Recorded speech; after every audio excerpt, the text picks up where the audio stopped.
بسم الله الرحمن الرحیم۔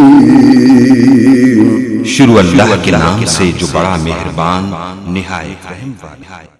السلام علیکم ورحمۃ اللہ وبرکاتہ۔ محترم ناظرین، آج ہم سورۃ الملک کی آیت نمبر 6 سے لے کر 10 تک کی مشق کریں گے۔ سبق شروع کرنے سے پہلے آپ ہمارے یوٹیوب چینل آن لائن قرآن ٹیچر کو سبسکرائب کر کے ساتھ بیل آئیکن کو بھی دبا دیں تاکہ ہمارا ہر نیا آنے والا سبق آپ تک بآسانی پہنچتا رہے۔ تو چلیے ہم آج کا سبق شروع کرتے ہیں۔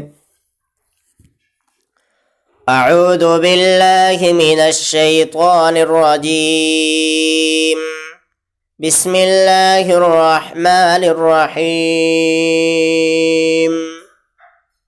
وَلِلَّذِينَ كَفَرُوا بِرَبِّهِمْ عَذَابُ جَهَنَّمَ وَبِئْسَ الْمَصِيرُ۔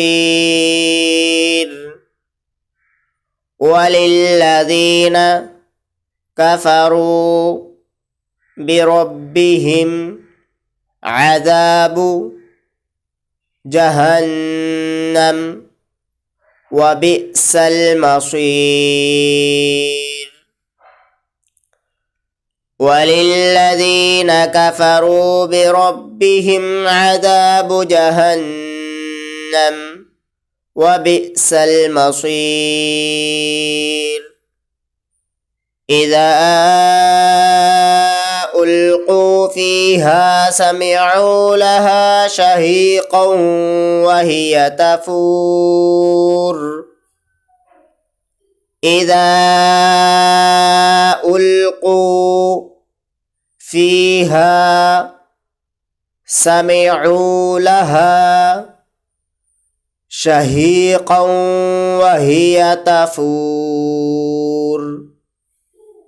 إذا ألقوا فيها سمعوا لها شهيقا وهي تفور، تكاد تميز من الغيظ، كلما ألقي فيها فوج سألهم خزنتها ألم يأتكم نذير،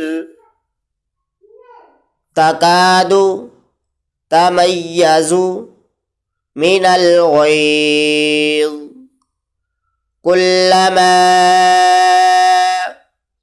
ألقي فيها فوج سألهم خزنتها ألم يأتكم نذير، تكاد تميز من الغيظ، كلما ألقي فيها فوج سألهم خزنتها ألم يأتكم نذير، قالوا بلى قد جاءنا نذير، فكذبنا وقلنا ما نزل الله من شيء إن أنتم إلا في ضلال كبير، قالوا بلى قد جاءنا نذير، فكذبنا وقلنا ما نزل الله من شيء إن أنتم إلا في ضلال كبير۔ قالوا بلى قد جاءنا نذير فكذبنا وقلنا ما نزل الله من شيء إن أنتم إلا في ضلال كبير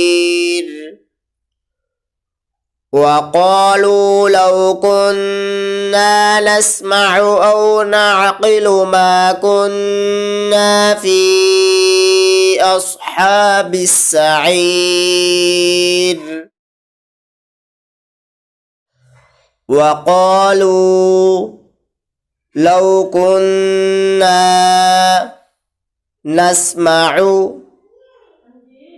أو نعقل ما كنا في أصحاب السعير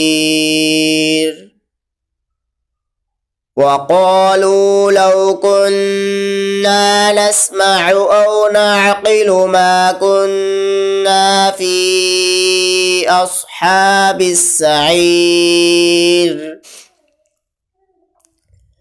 أعوذ بالله من الشيطان الرجيم بسم الله الرحمن الرحيم وللذين كفروا بربهم عذاب جهنم وبئس المصير إذا ألقوا فيها سمعوا لها شهيقا وهي تفور تكاد تميز من الغيظ كلما ألقي فيها فوج سألهم خزنتها ألم يأتكم نذير قالوا بلى قد جاءنا نذير فكذبنا وقلنا ما نزل الله من شيء إن أنتم إلا في ضلال كبير وقالوا لو كنا نسمع أو نعقل ما كنا في أصحاب السعير